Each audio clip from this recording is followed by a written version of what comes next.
Hey, what's up, everyone? Welcome back to Apollo Art Analysis. In this episode, we're going to take a look at a piece by the AI generative artist iBrobot.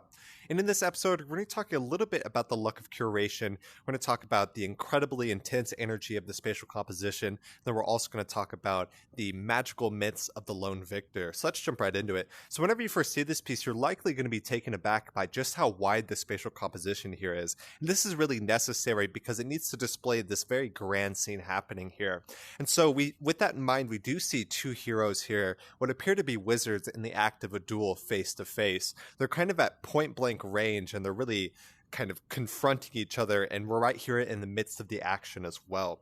And so this really wide spatial composition introduces us to that, and even that grand sense of scale also gives us a little bit of a kind of a sense of importance of what we're looking at here as well. And so we do see a near symmetrical spatial composition. So not near in, say, depiction, but near symmetry in placement. So what you'll see is if we were to draw a line straight through the composition, you'll see that the placement of both subject is on either side of that. So that's really important to note. They are kind of face to face here, and that is very important as well. So this near symmetrical balance, of course, it's not completely balanced because the placement is symmetrical, but it does give you kind of that sense of order, like we're looking directly at the scene at hand here.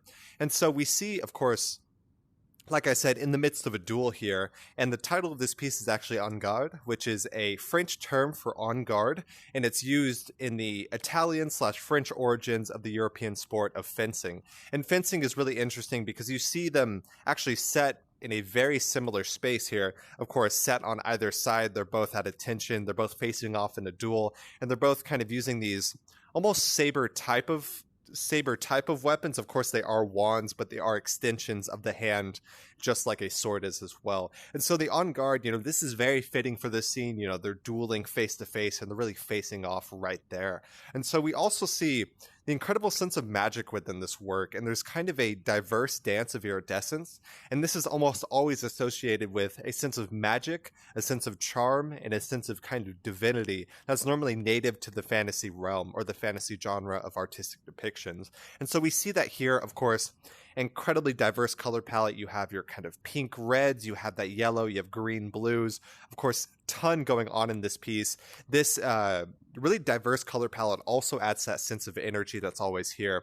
And so like see them in the midst of that duel, so that kind of contorted or that turn kind of facing there, that's really important because it also adds that sense of motion as well. So it feels like we're kind of thrown straight in the midst of the action. That's incredibly important. And we see both of these facing off kind of like at point blank range, and they're really competing to be the lone final victor here. So that's really important to note as well.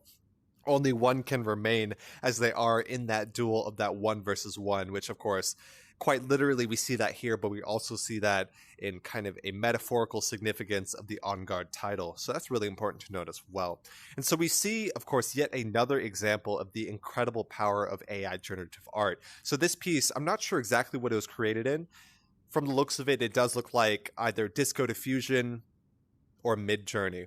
I would lean towards Disco Diffusion, but it could very well be Midjourney as well. This is not a DALL-E piece or anything like that, and it is definitely an AI generative piece.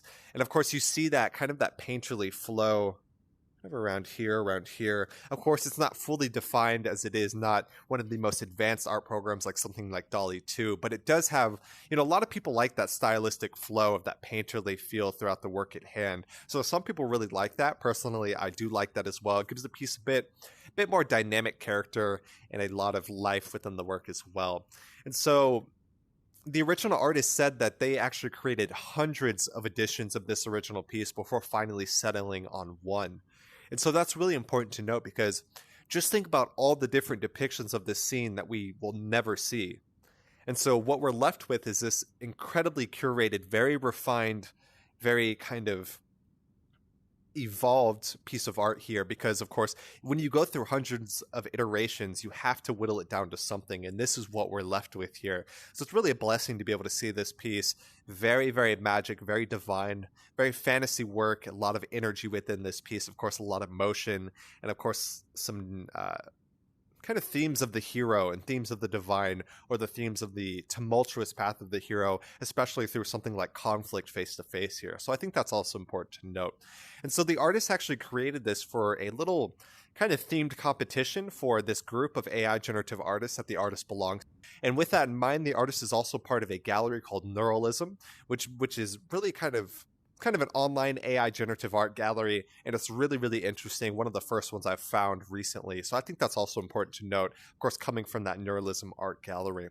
And so the original artist, like I said, iBrobot, really dedicated member of the Apollo community. I wanted to showcase some of their art and see what I could learn from them. And I thought that I could really, really do this with this piece at hand, of course, whether it's near symmetry, whether it's that sense of magic, whether it's sense of confrontation, or that kind of mythological themes of the lone hero. Really priceless piece, really powerful piece, and of course all set within that incredibly wide spatial composition. So I hope you guys enjoyed. I hope you guys learned something. We talked a lot about the fantasy kind of realm of magic and divinity. We talked about the origins of the French/Italian sport of fencing. And we also talked about the origins of that on Garde title there. Hope you guys enjoyed. Hope you guys learned something. Go check out iBrobot's other pieces, doing a lot of good different stuff. Like I said, a very active member of the community, so I'm incredibly grateful for that. Hope you guys enjoyed. My name is Apollo. This was Apollo Art Analysis, and I'll see you guys on the next episode. We hope you enjoyed today's episode. If you'd like to support our work directly, please check out our Apollo community tokens. Apollo Art Exchange is an ecosystem of art appreciation which elevates artists each and every day. Thanks for listening.